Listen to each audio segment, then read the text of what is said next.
wapi. Nimeona yale ni mambo madogo madogo. Fun ametaja huyu, moja ni fun, ushairi, uimbaji, drama, sinema, zote zaingia kwenye nini? Fun. Nini sinema zenu? Kila mkiakti sinema, yule ampenda yule, ni yule amempokonya mke wake yule, ni yule anatembea na jirani yake, ni yule nini.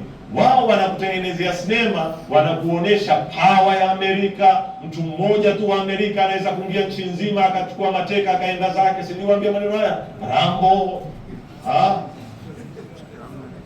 Lakini nyinyi mko huku tu, haya mapenzi mtamaliza lini jamani? Kwa nini hamwakti sinema mkamuonesha Mwafrika historia yake, utamaduni wake, culture yake, mambo aliyoyafanya, maendeleo aliyonayo, ukulima wake ulikuwa wapi, umeanguka wapi, utalii wake, resources zilizoko katika nchi hizi. Ninyi mmekaa tutabanana hapo hapo, ni umbea, ni nini basi. Na organization zaje za sponsor, unapewa milioni 10, endelea. Ukitengeneza sinema ambayo itahatarisha dini yao, hawawezi kuisponsor. Itaamsha watu, hawawezi kuisponsor.